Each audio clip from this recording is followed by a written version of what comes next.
ये कहानी है एक रोजर नाम के लड़के की, जो अपनी हवस के चलते घर की सारी औरतों को प्रेग्नेंट कर देता है। इस काम को वो कैसे अंजाम देता है, ये देख के आपको मजा ही आ जाएगा। हेलो दोस्तों, आज हम जिस मूवी को एक्सप्लेन करने वाले हैं, उस मूवी का नाम है what every French woman want, जो 1986 में रिलीज हुई थी। मूवी की शुरुआत में हम रोजर को देखते हैं, जो अपनी स्कूल की छुट्टियों में घर आ रहा होता है और उसे लेने के लिए उस घर की मेड मिस लपित आई हुई थी। वो उसे बच्चा समझकर इग्नोर कर देती है। घर आकर रोजर अपनी माँ से मिलता है, लेकिन तभी उसकी मॉम की नजर रोजर की पैंट पर पड़ती है और कहती है कि तुम्हारी पैंट गीली क्यों है। दरअसल रोजर मेड के संतरे देखकर कुछ ज्यादा ही जोश में आ गया था, जिसकी वजह से उसका ये हाल मार्गरेट आती है और कहती है कि इस एज में ऐसा होता रहता है।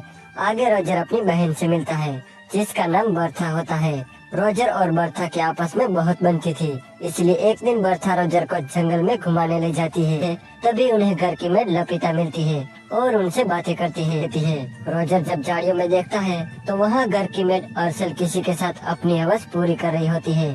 वो मेड रोजर को देख लेती है और उसके सामने मुस्कुराने लगती है। रोजर ये सब देख के वहाँ से भाग जाता है। फिर रात को रोजर जब अपने कमरे में होता है, तब उसे बाहर कुछ आवाज सुनाई देती है। पर जब वो दरवाजा खोलता है, तब वो देखता है कि उनकी घर की मेड अर्चल दरवाजे से आधी बाहर निकली हुई है और कोई उसे पीछे से पेल रहा होता है। हेलन को बेलन मिलने के बाद वो वहाँ से चली जाती है, पर वो आदमी कौन था ये रोजर को नहीं पता चलता। इसके बाद रोजर सो रहा होता है, तभी उसके पास बर्था आती है और वो दोनों बातें करते हैं। जहाँ बर्था रोजर को बताती है कि हमारी मौसी मार्गरेट अभी तक वर्जिन है। वो कहती है अगले दिन बर्था रोजर को नदी किनारे ले जाती है और कहती है कि यहाँ घर की सारी मेडें नहाने आती है, और ये कह के वो दोनों छुप जाते हैं। तभी थोड़ी देर बाद घर की मेडें नहाने आती है। रोजर और बर्था चुपके से उनकी बातें सुन रहे होते हैं, लेकिन तभी वहाँ 3 आदमी आते हैं जो उनके ही घर के नौकर होते हैं। वो तीनों मेड्स को देखकर उनके सामने सुसु करने लगते हैं और उनको अपना औजार दिखाते हैं। आगे हम देखते हैं कि शहर से रोजर के फादर घर पे आते हैं और उनके साथ रोजर की बड़ी बहन एलिसा भी थी। घर के सभी मेंबर उनका वेलकम करते हैं। एलिसा भी सबके गले मिलती है, पर जब रोजर की बारी आती है, तब वो उसे सिर्फ हेलो बोलकर घर में चली जाती है। यहाँ रोजर को काफी बुरा लगता है कि उसके साथ ये मतभेद क्यों हो रहा है। तभी थोड़ी देर बाद उसके पास बर्था आती है और वो रोजर को चर्च में ले जाती है, जहाँ वो दोनों चुपके से उनकी मौसी की बातें सुनते हैं। उनकी मौसी फादर के पास अपने गुनाह कबूल करने आई है। मार्गरेट अपने गुनाह कबूल करते हुए कहती है कि मुझसे एक बहुत बड़ा पाप हो गया है। वो कहती है कि जब से रोजर घर पे आया है, तब से मैं उसे प्यार करने लगी हूँ, और ये भी कहती है कि रोजर मेरे सपनों में आता है और मैं उसके साथ इंटीमेट होती हूँ।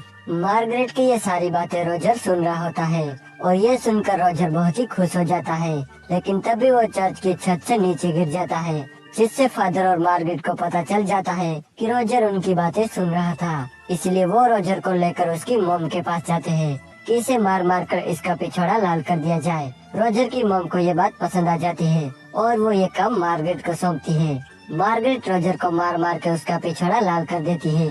अब रोजर बिस्तर पे उल्टा होके सो रहा था, पर तभी उसे कप बजने की आवाज सुनाई देती है। जब वो अपने रूम से बाहर जाके देखता है, तो इस बार भी हेलन दरवाजे पर अटकी हुई थी और कोई पीछे से हेलन को बेलन दे रहा था। हेलन का काम हो जाने के बाद वो वहाँ से चली जाती है, पर रोजर को अभी भी नहीं पता था कि आखिर वो बंदा है कौन जो सरेआम हेलन को पेल रहा था। थोड़ी देर बाद रोजर के पास अर्सल आती है और वो रोजर से कहती है कि अगर तुम्हारे पिछवाड़े में दर्द हो तो मैं क्रीम लगा दूं। इस पर रोजर मना कर देता है। रोजर अर्सल से पूछता है कि आखिर वो बंदा है कौन जो सरेआम हेलन की पुंगी बजा रहा था। तब हेलन कहती है कि ये हम मेड का सीक्रेट है, और ये कह के वो वहाँ से चली जाती है। फिर आ रहे होते हैं। फिर थोड़ी देर बाद रोजर को एक किताब मिलती है, जिसमें बहुत सारी हवस भरी कहानियाँ थी। रोजर उस किताब को छुपा कर ले जाता है और एक अस्तबल में जाके पढ़ने लगता है, लेकिन फिर रोजर छुप जाता है। पर तभी वहाँ हेलन भी मुर्गियों को दाना डालने आती है। नौकर उसे देखकर उसके पास जाता है और उसे विंडो में फंसा देता है और बाहर जाके हेलन को बेलन देता है। बेलन के पड़ते ही हेलन चिल्लाने लगती है, इसलिए रोजर उसकी हेल्प करने जाता है, पर हेलन उसकी हेल्प लेने से मना कर देती है क्योंकि उसे भी अब मन। फिर थोड़ी देर बाद एलिस अपने कमरे में आती है और उस बुक को ओपन करती है, पर गंदी फोटो देखकर वो शर्माने लगती है और उस बुक को छुपाकर बाहर जाके अकेले में पढ़ने लगती है। रोजर देखता है कि घर के सभी लोग चरम सुख का आनंद ले रहे थे और वो अकेला ही था जिसके हाथ अभी तक कुछ नहीं लगा था, इसलिए वो के लिए मान जाती है। अब जब वो करने ही वाले होते हैं, लेकिन तभी घर की एक मेड आ जाती है, जिसे देखकर रोजर वहाँ से भाग जाता है। अब यहाँ भी रोजर को कुछ नहीं मिलता, इसलिए अब उसे मिस लपीते का ख्याल आता है और वो उनके पास जाता है और पीछे से उन पे हमला कर देता है। पहले तो मिस लपीते उसे मना कर देती है, पर बाद में वो भी मान जाती है। लेकिन तभी वहाँ एक पोस्टमैन आता है और वो उन्हें खबर देते हुए कहता है कि जर्मनी और फ्रांस के बीच जंग छिड़ गई है। अब यह भी रोजर का काम अधूरा रह जाता है और अब उस घर के सभी मर्दों को जंग में जाना था, इसलिए वो लोग घर में एक पार्टी रखते हैं। पर यहाँ पर मिस्टर फ्रैंक उन्हें कहते हैं कि उन्हें अस्थमा है, इसलिए वो जंग में नहीं जा रहे। अब रात को क्योंकि अगली सुबह उन्हें जंग में जाना था, वहीं रोजर मायूस होकर उन्हें देख रहा था। अब अगली सुबह सारे मर्द जंग पर चले जाते हैं। उनके जाते ही रोजर अर्सल के पास जाता है और उसे पेल देता है।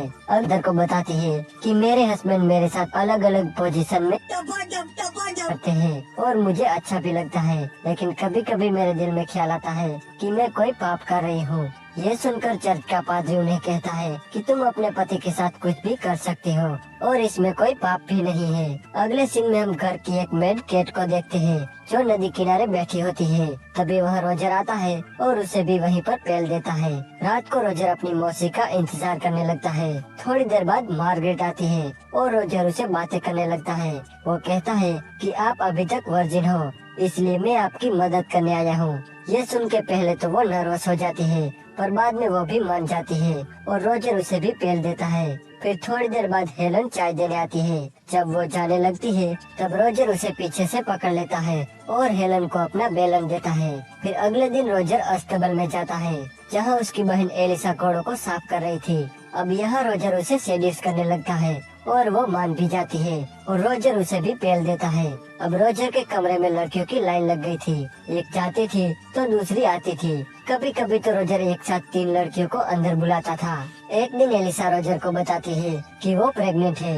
ये सुन के रोजर को टेंशन होने लगती है और अब वॉर भी खत्म हो चुकी थी, इसलिए घर के सारे मर्द लौट आए थे। तभी अर्सल रोजर से कहती है कि वो प्रेग्नेंट है। तभी मार्गरेट भी उसे कहती है कि वो भी प्रेग्नेंट है। अब रोजर सोचने लगता है कि इसका क्या किया जाए, क्योंकि अगर इस बात को पता उसकी मॉम को चला तो वो उसकी गोटियां निकलवा देगी। रोजर एलिसा से कहता है कि वो अपने मंगेतर के पास जाकर उसे सेड्यूस करे ताकि सबको लगे कि ये बच्चा तुम्हारे मंगेतर का है। इसके बाद वो अलीसा के बेड पर जाके रेड नेल पॉलिश लगा देता है ताकि उसके मंगेतर को लगे कि अलीसा वर्जिन है। अब रोजर मार्गरेट के पास जाता है और उसे कहता है कि वो मिस्टर फ्रैंक से अपनी पुंगी बजवाए ताकि उन्हें लगे कि ये बच्चा उनका है। और अर्सल तो गांव के एक आदमी से शादी कर लेती है। इसके बाद तीनों औरतों की शादी हो जाती है और उसी रात एक बार फिर से रोजर हेलन को अपना बेलन देता है। हॉस्टल जाते टाइम हेलन उसे कहती है कि वो भी प्रेग्नेंट है, तो रोजर कहता है कि तुम्हारे लिए भी कोई आदमी ढूंढना होगा। तब हेलन कहती है कि मुझे तो घर के सभी मर्दों ने पेला है और मुझे जो भी पसंद आएगा मैं उस पर ये इल्जाम लगा दूंगी। और यहीं पर ये मूवी एंड हो जाती है। दोस्तों, अगर आपको ये वीडियो अच्छा लगा तो प्लीज इस वीडियो को लाइक कर देना और चैनल को सब्सक्राइब करना मत भूलना।